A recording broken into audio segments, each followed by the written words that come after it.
The first sound in chaos is always a single, piercing note. Tonight, it was the insistent, high-pitched beep of a heart monitor losing its argument with death. It was a sound Alara Ellie Vance knew better than her own name. It sliced through the cacophony of the Mercy General Hospital ER, the groans from curtained bays, the frantic squeak of sneaker soles on linoleum, the overhead call for a surgeon that was already 3 minutes too late. For Ellie, that single beep was the starting pistol. She moved with an economy of motion that looked deceptively calm. At 26, she had the steady hands of a 50-year-old and the weary eyes of a combat medic. Her blonde hair was pulled back in a severe, functional ponytail that brooked no argument. In the controlled storm of the ER, Ellie was the anchor. "Pressure's bottoming out. He's in VTAC," a young resident, Dr. Chen, shouted, his voice cracking with the adrenaline he hadn't yet learned to master. Ellie was already there, ripping open a packet of defibrillator pads. "Charge to 200, she commanded, her voice low and clear, cutting through his panic. "I need a liter of saline, wide open, and someone get me a central line kit now." Her orders were not suggestions. They were facts. People moved. The organized chaos swirled around her, bending to her will.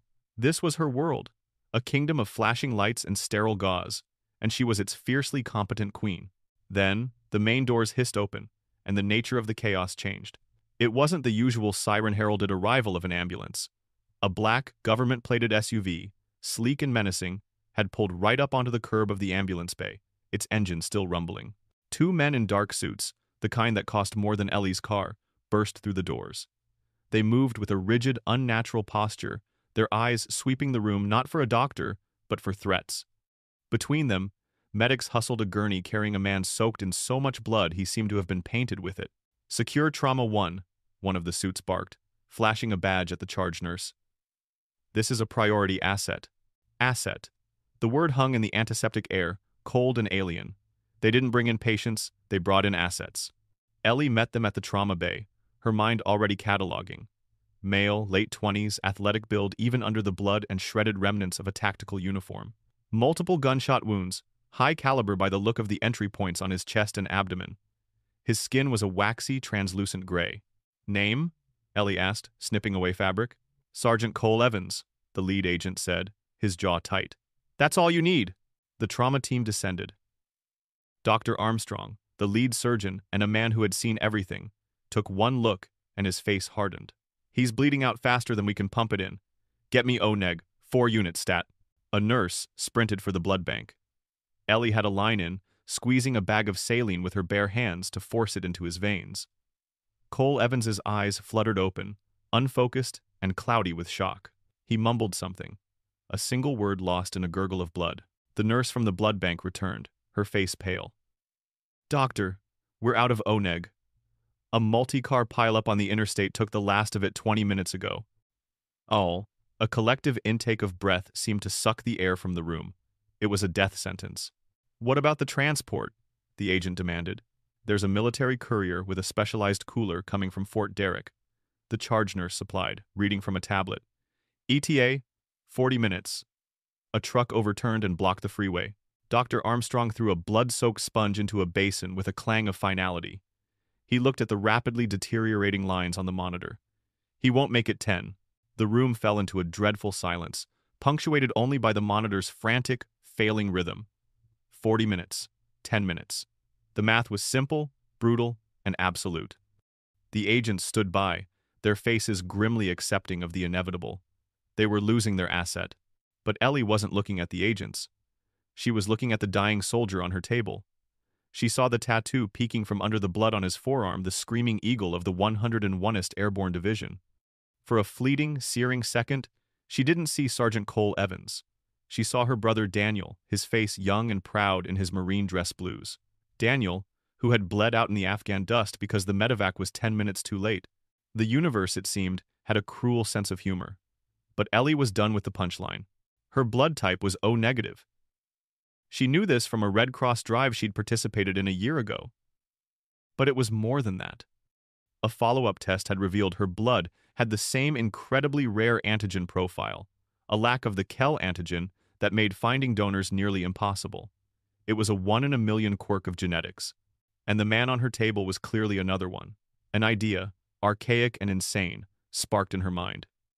It was a procedure from battlefield medicine textbooks, something you read about from the Korean War. A warm transfusion. Direct. From one person to another. It was unsanctioned, dangerous, and against every rule in the book. No, she whispered to herself. Then louder to the ghost of her brother. Not again. Get me a 16-gauge needle and a transfusion line, she said, her voice ringing with an authority that surprised even herself. Dr. Chen stared at her. Vance, what are you doing? There's no time, she said, already swabbing her own arm with alcohol. His blood type. It's the same as mine. I'm a match. The lead agent stepped forward, his hand reflexively going to his side. Ma'am, you will do no such thing. You will stand down. There are protocols. Ellie didn't even look at him. She looked at Dr. Armstrong, whose eyes widened in dawning comprehension, a flicker of mad respect warring with his medical judgment. Doctor? She asked, a challenge in her tone. Armstrong hesitated for a heartbeat that felt like a lifetime. He looked at the dying soldier, then at the fierce, unyielding determination in his best nurse's eyes. He gave a sharp, almost imperceptible nod. Do it. That was all she needed. She plunged the needle into the crook of her own arm, the familiar sting a small price to pay. Dr. Chen, shaking, connected the line from her arm to the IV port in Cole's. The agents shouted.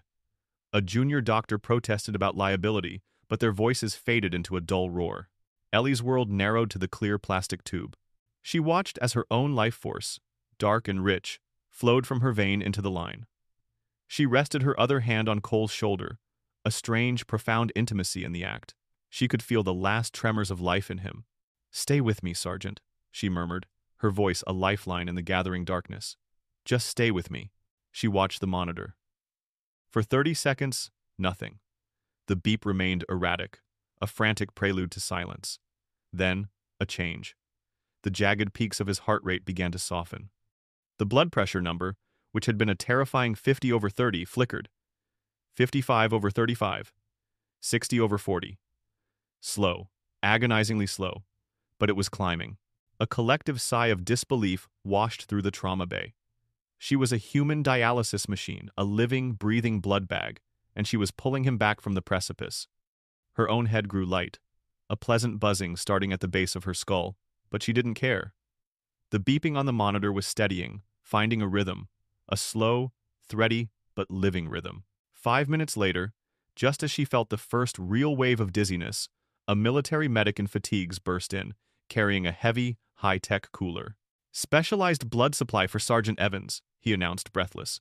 Dr. Armstrong looked at the cooler, then at the now stable monitor, then at Ellie, who was pale but resolute, still physically connected to the soldier she had refused to let die. Looks like we're a little late to the party, the surgeon said, a slow smile spreading across his weary face. Ellie allowed herself a small, triumphant breath. She had done it. She had broken every rule, but she had won. It was over. The morning sun sliced through the cheap blinds of Ellie's apartment, striping the floor with dusty bars of light. She sat at her small kitchen table, nursing a mug of black coffee and a glass of orange juice, the metallic tang of iron supplements still on her tongue. Her body felt heavy, the pleasant exhaustion that comes after a battle well fought. A dull ache throbbed in the crook of her left arm, where a small, neat bruise was beginning to blossom a purple badge of honor. A deep sense of satisfaction, clean and pure, settled in her chest. Last night, she had stared into the abyss of protocol and bureaucracy and chosen to step over the line. She'd made a choice that was terrifyingly simple. A person's life was worth more than a rulebook. The memory of Sergeant Evans's heart rate stabilizing on the monitor was a warm glow against the morning chill. The inevitable reprimand from hospital administration would be a small price to pay. She'd take a dressing down from Dr. Finch any day of the week for a win like that. It was over. She could move on. That's when the knock came. It wasn't the friendly double tap of the mailman or the rhythmic rapping of a neighbor. It was a sharp, percussive sound, like a gavel striking wood. Two distinct, authoritative knocks that vibrated through the cheap particle board of her front door.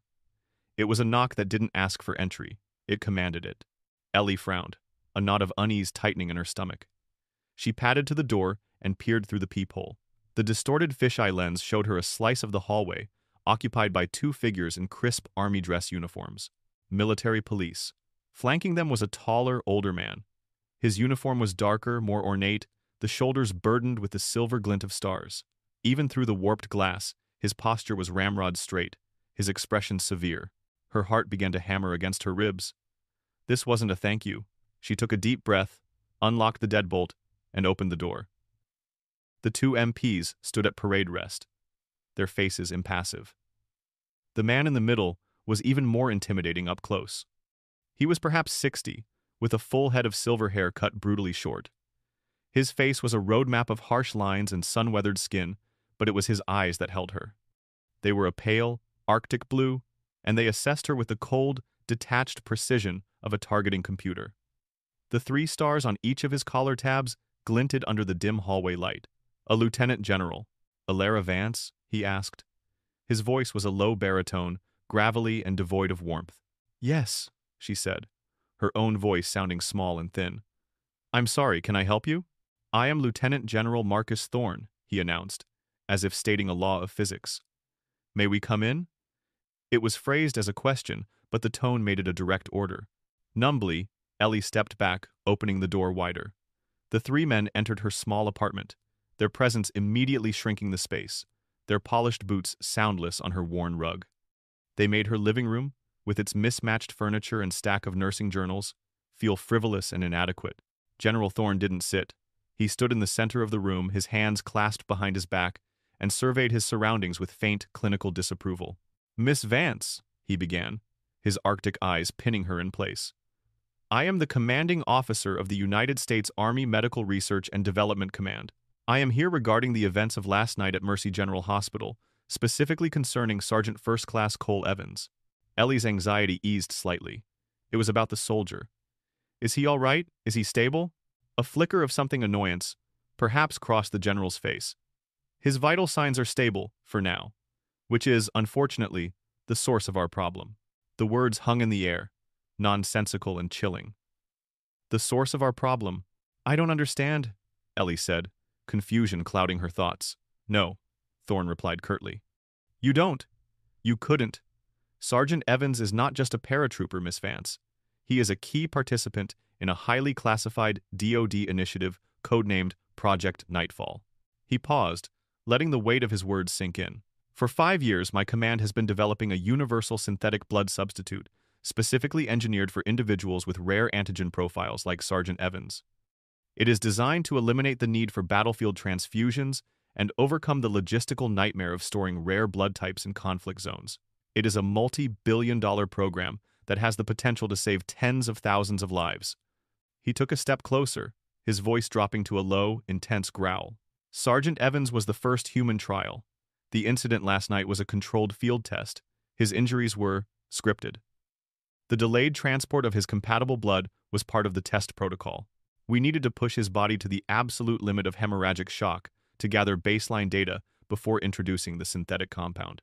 Ellie felt the blood drain from her face. A test? They were going to let him die? For data? "You?" the general continued, his voice laced with a cold fury she could now clearly identify. "With your reckless, unsanctioned, and frankly archaic medical stunt, intervened. You introduced an uncontrolled biological variable into a meticulously controlled experiment. You gave him your blood." He said the word blood as if it were a contaminant, a poison. "By doing so, you have irrevocably contaminated a billion-dollar data set. You have compromised years of research. You have rendered our primary subject useless for further study. You did not just break hospital policy, Miss Vance. In your misguided attempt to play the hero, you have potentially violated Title 18, Section 1361 of the U.S. Code regarding government property, and interfered with a matter of national security." Ellie stared at him, speechless. The room seemed to tilt on its axis. The righteous satisfaction she had felt only moments before curdled into a cold, sickening dread. He wasn't here to thank her. He was here to charge her. I saved his life?" she stammered, the words feeling feeble and childish. "You destroyed government property of incalculable value," Thorne corrected her, his voice like chipping ice. "We had a team on standby. We had countermeasures. We had the synthetic compound ready for deployment. At the precise moment his cellular decay reached the target threshold. You acted on emotion, not information." He turned to the MPs. "You will serve her with the notice. She is to be considered under federal investigation by the Department of Defense. Her passport is to be surrendered. She is not to leave the city limits without direct authorization from my office. All of her electronic devices will be subject to search and seizure. One of the MPs stepped forward and handed her a thick envelope. Her hand trembled as she took it. It felt heavier than it should, weighted with the full, crushing power of the United States government. "General," Ellie pleaded, her voice cracking. He was dying. General Thorne paused at the door, turning to look at her one last time. There was no sympathy in his eyes, only the cold, hard logic of command. "In my world, Miss Vance," he said, his voice flat and final, "sometimes people die. That is an acceptable loss. Contaminating a program that could save an entire generation of soldiers? That is an unacceptable failure. You would have done better to let him die." He turned and walked out, his MPs following in his wake. The door clicked shut behind them, leaving Ellie alone in the sudden, deafening silence of her apartment. The envelope in her hand, a declaration of war she had never wanted to fight. The fluorescent lights of Dr. Alistair Finch's office were an assault, buzzing with a sterile hum that grated on Ellie's already frayed nerves. The room was a monument to corporate sterility. Gray carpet, abstract art that meant nothing, and a massive mahogany desk that served as a barricade between Finch and the unpleasant realities of patient care. Finch himself, a man whose spine seemed to be made of gelatin, sat behind it, flanked by a stern-looking woman in a severe pantsuit, the hospital's legal counsel. Ellie had barely slept. General Thorne's words had played on a loop in her mind, each syllable a hammer blow against her certainty. She had walked into the hospital that morning in a daze, clinging to a fragile hope that this was all a misunderstanding, a bureaucratic nightmare that a sensible conversation could unravel. That hope died the moment she saw Finch's face. His usual placid political smile was gone, replaced by a tight-lipped mask of fury. "Shut the door, Alara," he said, his voice clipped. He only ever used her full name when he was about to lower the boom. She did as she was told, the click of the latch sounding like a cell door locking. She remained standing. "I had a very interesting phone call this morning," Finch began, steepling his fingers. "From the Pentagon. From a 3-star general, no less. It seems one of my nurses took it upon herself to violate not only every conceivable hospital policy, but also, apparently, several federal laws." He slid a piece of paper across the desk. It was a formal letter of complaint from the Department of Defense, detailing her unauthorized and hazardous biological intervention. "You performed a direct person-to-person transfusion, a procedure that hasn't been standard practice in a century, without consent, without sanction, and without a single thought for the consequences," Finch said, his voice rising. "Do you have any idea at all of the liability you have exposed this institution to? We have a multi-million-dollar contract with the DoD for emergency services. You have jeopardized that. You have jeopardized this entire hospital." "I saved a man's life, Dr. Finch," Ellie said, her voice shaking but firm. "He had minutes to live." The lawyer, Miss Albright, spoke for the first time, her voice as sharp and cold as broken glass. "You exposed a patient to an unscreened, unvetted blood product, your own, which could have resulted in a dozen different adverse outcomes, from graft versus host disease to unknown viral transmission. From a legal standpoint, your intentions are irrelevant. Your actions were reckless." "It was his only chance," Ellie insisted, her gaze fixed on Finch. Finch scoffed, a humorless, ugly sound. "His only chance was to follow the established protocols. You are a nurse, Alara, not a doctor, not a maverick, and certainly not a hero. You are an employee. Your job is to follow the rules and mitigate risk. Instead, you indulged in a moment of emotional, narcissistic grandstanding. And now, I have to clean up your mess." The injustice of it was a physical blow. He didn't care about the patient, he only cared about the political and legal fallout. He was a creature of spreadsheets and liability waivers, and her act of raw humanity was an error he couldn't compute.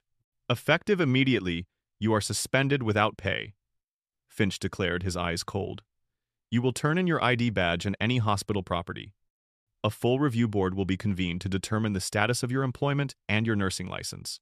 Until then, you are not to set foot on hospital grounds.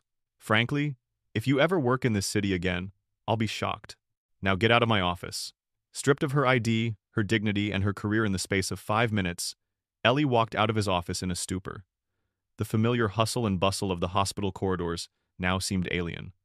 Nurses she had shared coffee with hours before now averted their eyes. Dr. Chen, the resident from the night before, saw her and quickly ducked into a supply closet. She was a pariah, a contamination. Her day only got worse. She had just arrived back at her apartment, the suspension letter, a crumpled ball in her fist, when two city police detectives knocked on her door. They were polite, but their questions were laced with suspicion, a clear echo of General Thorne's accusations. "So, Miss Vance," the older detective, a man named Russo, said, flipping through a small notebook. "You were aware that the patient was a high-priority military asset?"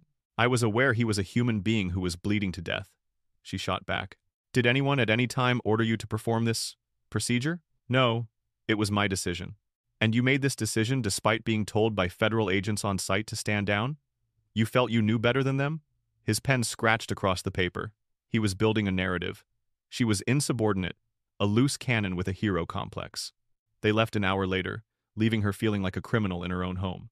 The system was closing in, its various arms, military, corporate, and law enforcement working in perfect, terrifying concert to crush her.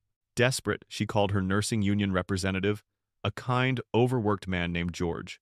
She explained the situation, her voice trembling as she recounted the meeting with Thorne and her suspension by Finch. George was silent for a long moment on the other end of the line. When he finally spoke, his voice was heavy with a weary resignation that chilled her to the bone. "Ellie, I'll be straight with you," he sighed. "We can file a grievance. We can fight the suspension. But I need you to be realistic. You went up against Mercy General's board and the U.S. military. Finch will paint you as a liability to save his own skin, and the DoD has deeper pockets and more lawyers than God. They don't lose." "But I was right, George," she pleaded. "I saved him." "Being right and winning are two different things, kid," he said sadly. "Especially when you make powerful people look bad. We'll do everything we can, but you need to prepare yourself. The best we can probably hope for is that you get to keep your license after they're done dragging you through the mud." When she hung up the phone, Ellie slid down the wall of her hallway and sat on the floor, wrapping her arms around her knees. The feeling of righteous satisfaction was a distant, mocking memory. She was alone, targeted, and utterly powerless. The system, in all its monolithic, impersonal fury, was biting back, and she was beginning to realize it had very, very sharp teeth. The days that followed blurred into a monotonous cycle of dread and isolation. Ellie's small apartment, once her sanctuary, began to feel like a prison cell. The thick envelope from the DoD sat on her coffee table, a constant, malevolent presence. She had finally worked up the courage to open it. Inside was a dense packet of legal documents, filled with impenetrable jargon and references to obscure federal statutes. It was a formal notice of investigation, a warning shot across the bow.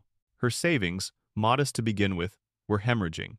She'd had an initial consultation with a lawyer, a sharp man in a downtown office tower who specialized in medical malpractice.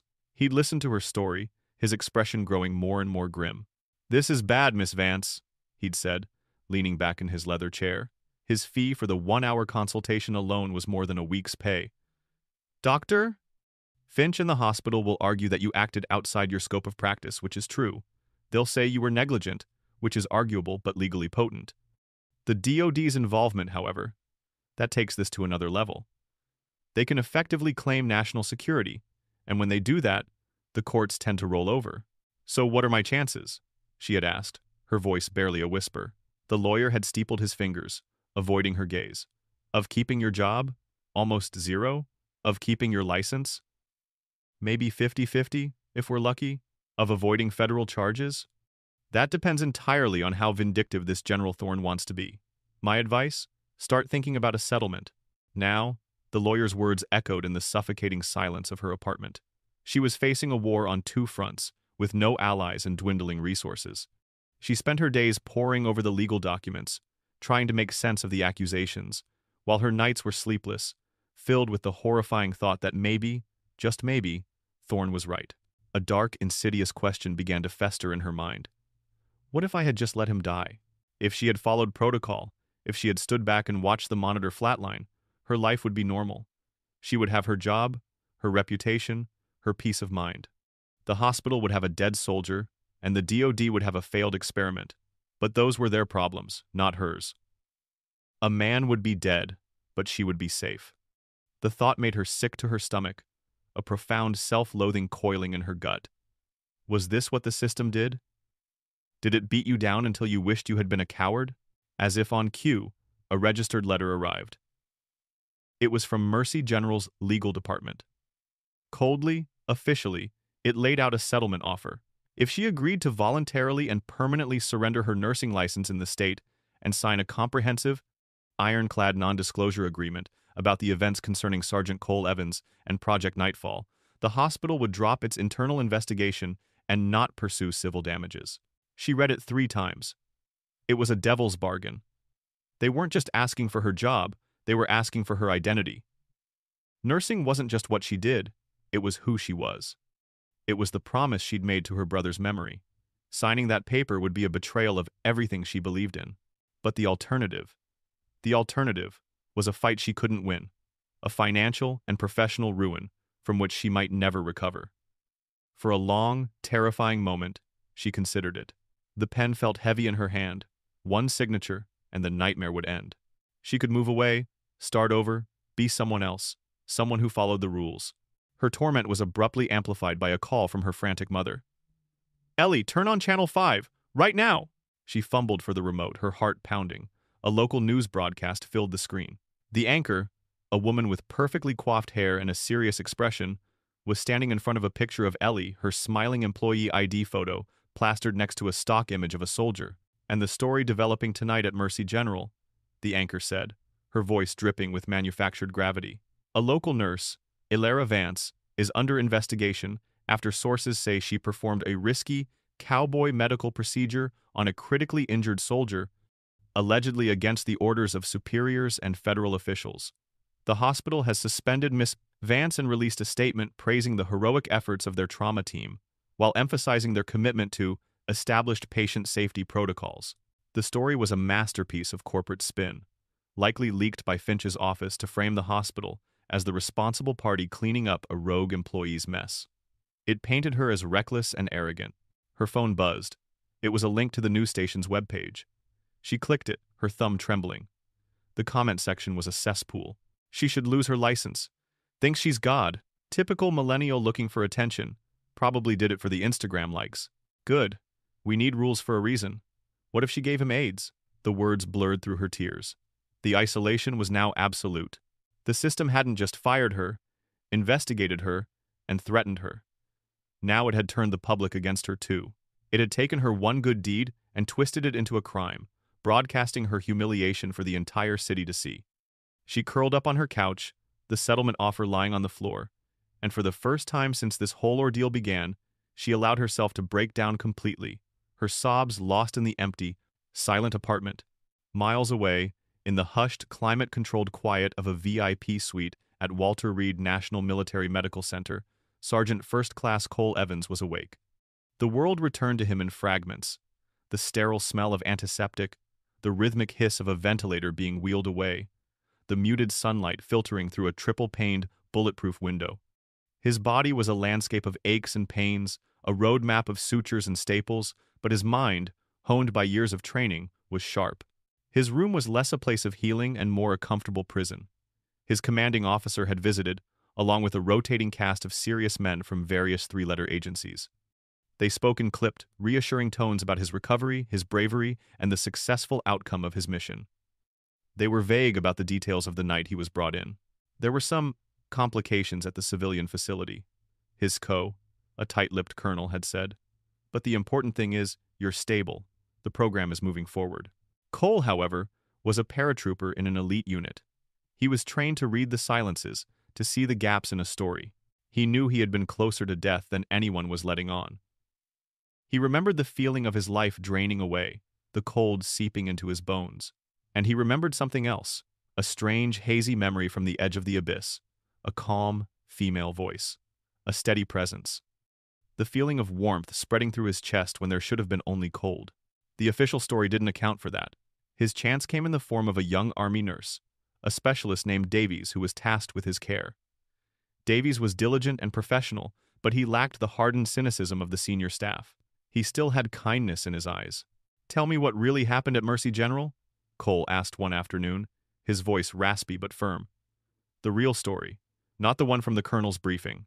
Davies hesitated, looking nervously toward the door. Sergeant, I'm not really at liberty to discuss the specifics of your intake. I'm not asking for state secrets, specialist, Cole pressed, pinning him with a gaze that had made hardened men twice his age squirm.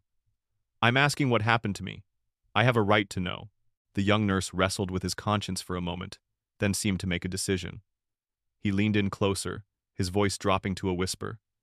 Sir, they were going to lose you. The blood they had for you was delayed, the trauma surgeon had called it, but there was this nurse, Alara Vance. Turns out she had your exact blood type, the rare Kell-negative thing. She hooked herself up to you, gave you a direct transfusion, right there in the ER. The brass, they're not happy about it. They're saying she messed up some big deal experiment, but everyone who was in that room says she's the only reason you're alive right now. The pieces clicked into place. The warmth, the calm voice. It hadn't been a hallucination. Rage, cold and sharp, cut through the fog of his pain medication. They were going to let him die for an experiment. And the woman who had refused to let that happen, the woman who had literally poured her own life into his veins, was being punished for it. The injustice was so profound, so contrary to every code of honor he had ever lived by, that it made him physically sick. He saw the local news report later that night, the one vilifying Ellie. He watched, his knuckles white as he gripped the bed railing, as they twisted her heroism into a crime. He saw the smug, self-serving statement from the hospital administrator. He saw his own life being used as a weapon to destroy an innocent woman. He knew what he had to do. It was a flagrant violation of the half-dozen NDAs he had signed. It was a direct defiance of his superiors. It was, in military terms, career suicide. He didn't care. The next morning, when the doctors had cleared him for a single, monitored phone call to his family, he did something else. He got the number for the news station that had run the story, Channel 5. He asked for the investigative reporter by name. A jaded, ambitious journalist named Ben Carter answered the phone, likely expecting a crank call. "This is Sergeant Cole Evans," Cole said, his voice clear and strong. "Yes, that's Sergeant Evans. You did a story on me last night, and you got it dead wrong. I'm giving you an exclusive, on-the-record interview from my hospital bed here at Walter Reed, but you're going to report it exactly as I tell it. Do we have a deal?"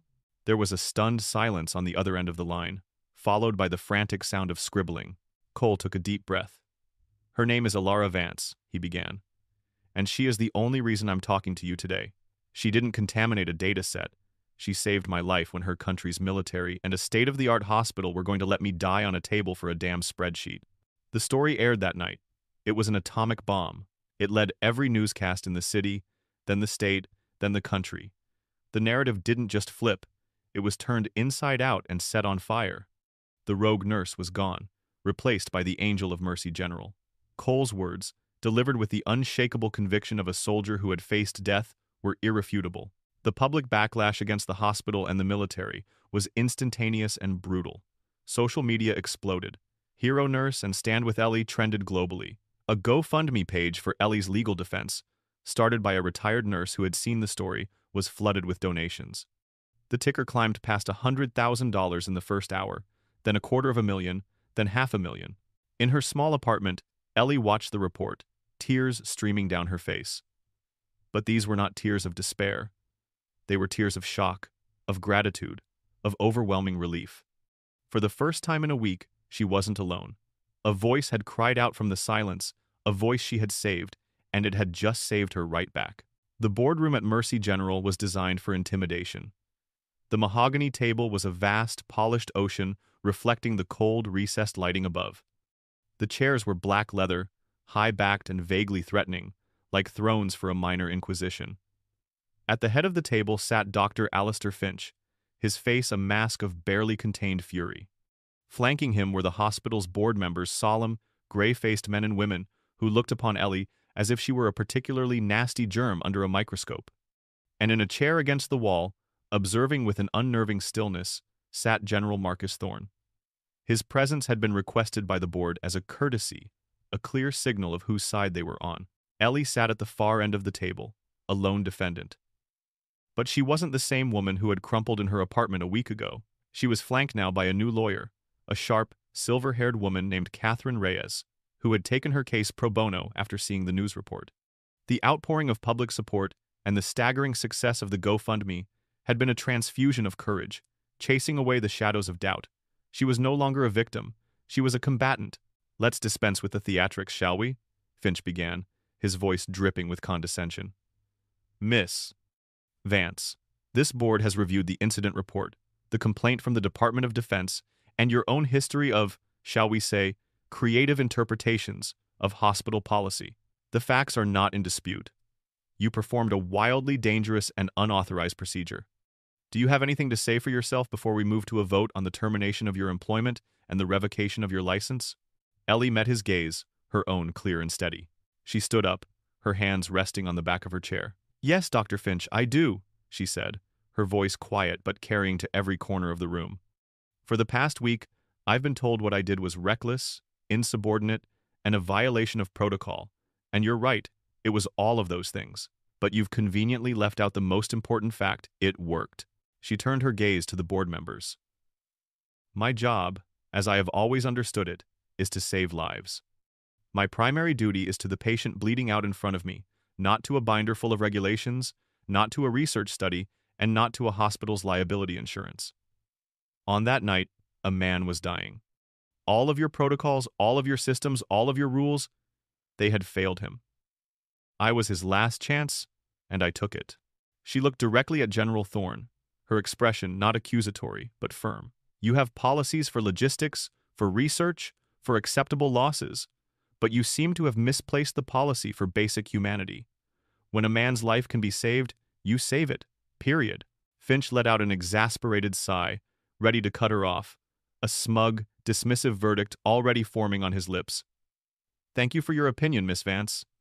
If that's all—" He was interrupted by the sound of the boardroom doors opening. Every head turned.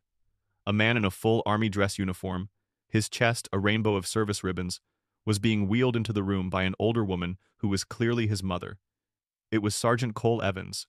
He was pale and still weak, but his eyes burned with an intense fire. A stunned silence fell over the room. Finch's jaw dropped. General Thorne sat bolt upright, his face a thundercloud of disbelief. "I apologize for the interruption," Cole said, his voice raspy but strong. "But it came to my attention that you were holding a trial, and I felt the star witness ought to be present." His lawyer, Catherine Reyes, smiled faintly. "Sergeant Evans is here to provide a statement as a material witness, gentlemen." Cole maneuvered his wheelchair to the side of the table, directly across from General Thorne. He ignored everyone else. He was a soldier speaking to his general. "General Thorne, sir," he began, his voice ringing with formal respect that somehow made his words hit harder. "I have served my country for 12 years. I have jumped out of perfectly good airplanes, fought in 2 separate theaters of war, and I have always followed orders. I have willingly put my life on the line for the mission. I did so for Project Nightfall. I was prepared to die for it." He leaned forward, the intensity in his eyes growing. "But I was also taught that we have a code. We leave no man behind. That is a promise. It is the soul of the Army. On that night, in that ER, the system was prepared to break that promise. The protocols were prepared to leave me behind. Nurse Vance was the only one in that room who upheld that code."